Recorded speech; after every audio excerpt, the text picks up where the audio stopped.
What's going on, guys, and welcome back to the channel. Again, I am Kyle with Limitless Powersports Service and Repair. What we got going on here is a 2005 SV 650. A friend of mine, Billy, races this in the Moto America Twin Series and a bunch of CCS and a few other things. He had come by, dropped it off. What we're going to do, we're going to run through and check compression on it. We're going to check, do a leak down for valves, and we're going to put a new top end in it. Unfortunately, due to time constraints, all I'm going to do on this video, guys, is a time lapse. I just don't have the time. I'm really slammed. We need to get this in and out as fast as possible because he's got a race here, I believe, in a couple weeks on the East Coast. So I'm going to just do a time lapse video on this thing, let you guys check out what's going on. Like I said, we're just going to put a new top end in it, do some compression and leak down test, check all that out. So again, guys, thanks for tuning in. If you could like, subscribe, turn on post notifications, leave me a comment down below. And let me know what you guys think of the channel. Your feedback is really appreciated. I like to make the channel the best I can for you guys. All right, so let's jump into this thing and let's get it knocked out.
All right, guys, so what you just saw me do there, in AMA, in Moto America racing, you're not allowed to run regular coolant inside these things.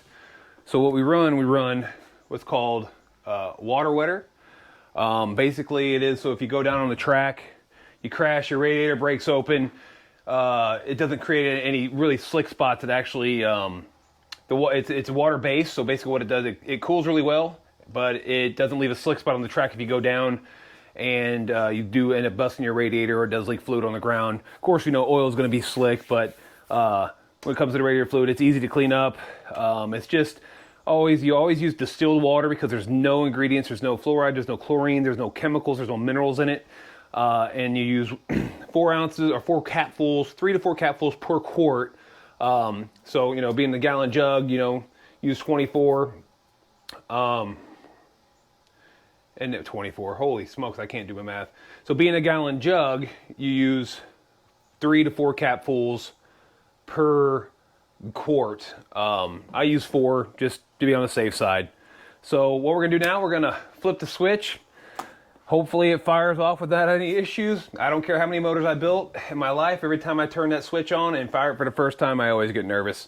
Just one of those deals. Knock on wood, I have never had one of my motors blow up, ever. So that makes me happy. So let's make this another one that doesn't do that. So here we go, let's fire it off, see what happens here.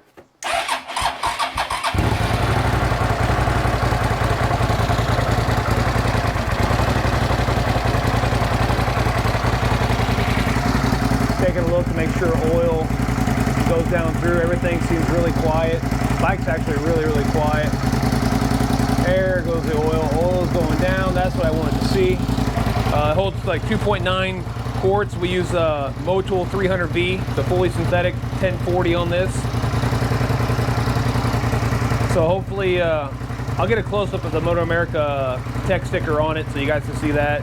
Like I said, he races the twins class and does some amateur stuff. Also, good friend of mine. So hopefully I get to see him on TV again. It's been years since I've been to the track. Been invited back quite a few times this year by HSBK Racing Ducati. I just couldn't make my schedule work with the position, unfortunately. I miss it like crazy. So hopefully soon enough we'll be able to make my schedule work out to where I can fly back in and out to the races. You see a little bit of smoke and steam coming off of it. That's just from my oily hands and all that stuff for me cleaning it up. So sounds pretty good. So what I'm gonna do, I'm gonna heat cycle it 2 or 3 times. I'll check the fluids, and then I'll start revving the motor because it's got new jugs and new pistons. The bottom end's still the same. We didn't do anything with that. The valve clearances were good. So we're just gonna leave it at that, guys. I know it's a time-lapse film. I didn't really have time to do this. I know you saw me in 3 different changes. I had to wait for the water wetter to come in. The first day I took it apart, I think I had about 4.5 hours into it, and realized that he didn't have head gaskets, valve cover grommets, timing chain gaskets, oil filter. He didn't bring any of that stuff along, so I had to go run up to Suzuki and I had to overnight that stuff. And I got it the next day about 10:30 in the morning. I had a meeting I had to go to with some other businesses till about 2. Got to work on it for about an hour. That afternoon, got the motor back together, and then that evening I got the rest of the bike back together. And this is the first time I got to fire it since you saw us mix the coolant up while I was waiting on the water wetter to come in, because I didn't realize I was out. So guys, again, thank you for checking out my channel. Please like, subscribe, and comment down below if you got anything you want to say about it. We know she ain't no beauty, but she'll do the trick for the guys. Again, I'm Kyle with Limitless Powersports Service and Repair. We'll catch you on the next video, guys. Peace out. All right, let's grab a close-up of that sticker for you guys. I just about forgot. I shut the camera off, had to turn it back on for you. There's your 2021 tech sticker right there for Moto America. He just got back from Hawaii, seeing his family, so he should be by hopefully this coming week, pick it up, and he's got to head out to the next race. I forget where it's at, but I'm going to wish him the best of luck, man. He's a good friend of mine for many years now, and I want to see those guys do well. They've been doing really well. So again, thanks for tuning in, guys.